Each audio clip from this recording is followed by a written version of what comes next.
வணக்கம். நீங்கள் இணைந்திருப்பது உதயன் டிஜிட்டல் வலையொலியின் பிரதான செய்திகளுடன். செய்தி தொகுப்பு உதயன் டிஜிட்டல் செய்தி பிரிவு. செய்திகளுடன் இணைந்திருக்கும் நான் லிஷா தரணீஸ்வரன். யாழ்ப்பாணம் தெல்லிப்பளை போலீஸ் பிரிவுக்குட்பட்டு இளவாலை சந்திக்கு அருகாமையில் நேற்றைய தினம் யுவதி ஒருவர் கடத்தப்பட்டுள்ளதாக தெரிவிக்கப்படுகின்றது. சம்பவம் குறித்து தெரிய வருகையில் யாழ்ப்பாணம் பண்டத்தெரிப்பு பகுதியை சேர்ந்த 22 வயது யுவதியும் பூனகரி கௌதாரிமுனி பகுதியை சேர்ந்த 22 வயது இளைஞனும் கடந்த 2 மாதங்களுக்கு முன்னர் திருமணம் செய்துள்ளதுடன் பெண் வீட்டாருக்கு பயந்து இருவரும் தலைமறைவாக இருந்துள்ளனர். பின்னர் கடந்த சில தினங்களுக்கு முன்னர் இளவாலை போலீஸ் நிலையத்திற்கு சென்றனர். இதன்போது அங்கு வந்த பெண் வீட்டார் குறித்த யுவதியை பிரிப்பதற்கு முயற்சி செய்த போதும் இருவருக்கும் 18 வயது நிறைவடைந்தாலும் இருவரும் பிரிவதற்கு விருப்பம் தெரிவிக்காத நிலையில் அவர்களை பிரிக்க முடியாது என இளவாலை போலீசார் தெரிவித்தனர். பின்னர் பெண் வீட்டாரின் கட்டாயத்தின் பேரில் இந்த வழக்கு மல்லாகம் நீதிமன்றத்திற்கு கொண்டு செல்லப்பட்டது. வழக்கை விசாரித்த நீதிமன்றம் இருவருக்கும் திருமண வயது வந்துவிட்டதால் அவர்களை பிரிக்க முடியாது, அவர்களது விருப்பம் போல சேர்ந்து வாழலாம் என மல்லாகம் நீதிமன்றம் தீர்ப்பளித்தது. இவ்வாறான பின்னணியில் வழக்கு நிறைவடைந்து வரும் போது மாலை 4:37 மணியளவில் பெண்ணின் சகோதரன் உள்ளிட்ட சிலர் அடங்கிய குழுவினர் அந்த இளைஞனை தாக்கிவிட்டு யுவதியை வாகனத்தில் ஏற்றி கடத்தி சென்றனர். இந்த நிலையில் இது குறித்து தெல்லிப்பளை போலீஸ் நிலையத்தில் முறைப்பாடு பதிவு செய்யப்பட்டது. காயமடைந்த இளைஞன் தெல்லிப்பளை ஆதார மருத்துவமனையில் சிகிச்சைக்காக சேர்க்கப்பட்டுள்ளார். விசாரணைகளை மேற்கொண்ட தெல்லிப்பளை போலீசார் குறித்த இளைஞனை தேடும் நடவடிக்கைகளில் தீவிரமாக ஈடுபட்டு வருகின்றனர். யுவதியை கடத்தி செல்லும் காணொலியானது அந்த பகுதியில் காணப்படும் சிசிடிவி கேமராவில் பதிவாகி இருக்கும் என தெரிவிக்கப்படுகின்றது.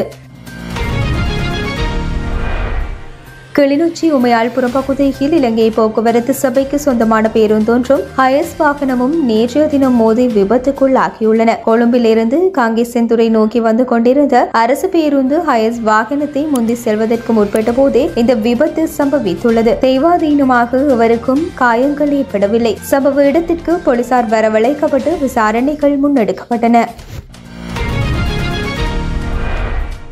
இந்த ஆண்டு நிறைவடைவதற்குள் ஆசிரியர் வெற்றிடங்களுக்கான ஆட்சேர்ப்பு பணிகள் விரைவில் மேற்கொள்ளப்படும் என பிரதமர் ஹரணி அமரசூரிய தெரிவித்துள்ளார். நாடாளுமன்றத்தில் நேற்று உரையாற்றும் போதே அவர் இதனை கூறினார். சிங்களம் மற்றும் தமிழ் மொழிகளில் தரம் 1 முதல் 5 வரையிலான வகுப்புகளுக்கும் 6 முதல் 11 வரையிலான வகுப்புகளுக்கும் ஆசிரியர் வெற்றிடங்கள் காணப்படுவதாக பிரதமர் தெரிவித்தார். தொடர்ந்தும் கருத்து தெரிவித்த அவர் தரம் 1 முதல் தரம் 5 வரை சிங்கள மொழி மூல ஆசிரியர் வெற்றிடங்களின் எண்ணிக்கை 4240ஆகவும் தமிழ் மொழி மூல ஆசிரியர் வெற்றிடங்களின் எண்ணிக்கை 2827ஆகவும் உள்ளது. தரம் 6 முதல் தரம் 11 வரை சிங்கள மொழி மூல ஆசிரியர் வெற்றிடங்களின் எண்ணிக்கை 11274ஆகவும் தமிழ் மொழியில் 6ஆம் வகுப்பு முதல் 11ஆம் வகுப்பு வரையுள்ள ஆசிரியர் வெற்றிடங்களின் எண்ணிக்கை 6121ஆகவும் காணப்படுகின்றது. மேல் மாகாணத்தில் சிங்கள மொழி மற்றும் தமிழ் மொழி அரசு பாடசாலைகளில் தரம் 1 முதல் 5 வரையிலும் தரம் 6 முதல் 11 வரையிலும் பின்வரும் எண்ணிக்கையிலான ஆசிரியர் வெற்றிடங்கள் காணப்படுகின்றன. தரம் 1 முதல் தரம் 5 வரை சிங்கள மொழி மூல ஆசிரியர் வெற்றிடங்களின் எண்ணிக்கை 1318, தரம் 6 முதல் தரம் 11 வரை சிங்கள மொழி மூல ஆசிரியர் வெற்றிடங்களின் எண்ணிக்கை 1325 எனவும் தமிழ் மொழி மூல வெற்றிடங்களின் எண்ணிக்கை 397ஆகவும் காணப்படுகின்றன. மேலும் கொழும்பு கல்வி வலயத்தில் சிங்கள மொழி மூலம் தரம் 1 முதல் தரம் 5 வரையிலான ஆசிரியர் வெற்றிடங்களின் எண்ணிக்கை 84ஆக காணப்படுவதுடன் தமிழ் மொழி மூல ஆசிரியர் வெற்றிடங்களின் எண்ணிக்கை 85ஆக உள்ளது. தரம் 6 முதல் தரம் 11 வரை சிங்கள மொழி மூல ஆசிரியர் வெற்றிடங்களின் எண்ணிக்கை 226ஆகவும் தமிழ் மொழி மூல ஆசிரியர் வெற்றிடங்களின் எண்ணிக்கை 140ஆகவும் காணப்படுவதாக பிரதமர் இதன்போது தெரிவித்தார். உள்ளூராட்சி மன்றங்களுக்கு தேர்ந்தெடுக்கப்பட்ட உறுப்பினர்கள் குறித்த விவரங்களை உடனடியாக வழங்குமாறு அனைத்து கட்சிகளையும் சுயேட்சை குழுக்களையும் தேர்தல் ஆணையம் கேட்டுக் கொண்டுள்ளது. தொடர்புடைய தகவல்கள் கிடைத்தவுடன் உள்ளூராட்சி மன்றங்களுக்கான உறுப்பினர்களின் பெயர்களை வர்த்தமானியில் வெளியிட நடவடிக்கை எடுக்கப்படும் என்று அதன் தலைவர் ஆரமேல் ரத்நாயக்க குறிப்பிட்டுள்ளார். இதேவேளை உள்ளூராட்சி தேர்தல்கள் தொடர்பான வருமானம் மற்றும் செலவு அறிக்கைகளை சமர்ப்பிக்காத அனைத்து வேட்பாளர்களும் அரசியல் கட்சிகள் மற்றும் சுயேட்சை குழுக்கள் 27ஆம் தேதிக்கு முன்னர் அந்த அறிக்கைகளை சமர்ப்பிக்க வேண்டும் என்றும் அவர் அறிவுறுத்தியுள்ளார்.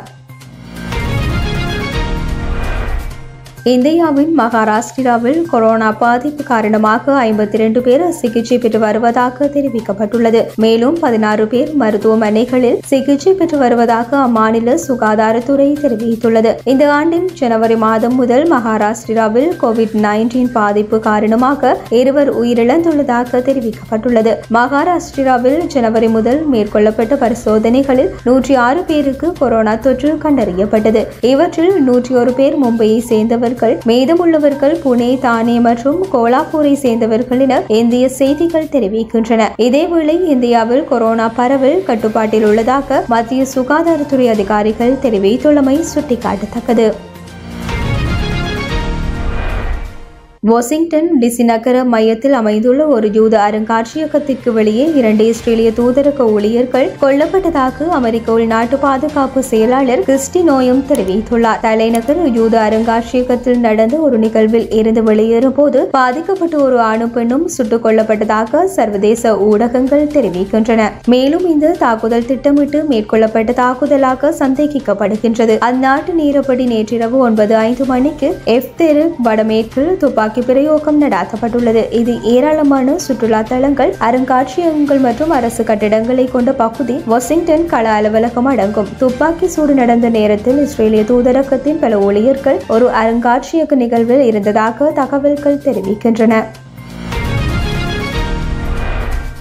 IPL தொடரில் நேற்று நடைபெற்ற தீர்க்கமான ஆட்டத்தில் டெல்லியை தோற்கடித்து மும்பை அணி பிளே ஆஃப் சுற்றை உறுதிப்படுத்தியுள்ளது. நாணய சுழற்சியில் வெற்றி பெற்ற டெல்லி அணி முதலில் களத்தெடுப்பை தீர்மானித்தது. இதன்படி முதலில் துடுப்படுத்த ஆடிய மும்பை அணி 5 விக்கெட்டுகளை இழந்து 180 ஓட்டங்களை பெற்றது. அதிகபட்சமாக சூரியகுமார் யாதவ் 73 ஓட்டங்களை பெற்றார். இறுதி 2 ஓவர்களில் மும்பை அணி 48 ஓட்டங்களை குவித்தமையே அந்த அணி கௌரவமான ஓட்டங்களை பெறுவதற்கு காரணமாக அமைந்தது. பதிலுக்கு களமிறங்கிய டெல்லி அணிக்கு ஆரம்பம் முதல் சறுக்கலை மிச்சமானது. வெறும் 121 ஓட்டங்களில் டெல்லி அணி அனைத்து விக்கெட்டுகளையும் இழந்தது. டெல்லி சார்பில் ரிஸ்வி பெற்ற 39 ஓட்டங்களே அதிகபட்சமாகும். சாந்தர் 4 ஓவர்கள் வீசி வரும் 11 ஓட்டங்களை விட்டுக் கொடுத்து 3 விக்கெட்டுகளை கைப்பற்றியதுடன் பும்ராவும் 3 விக்கெட்டுகளை கைப்பற்றியுள்ளார்.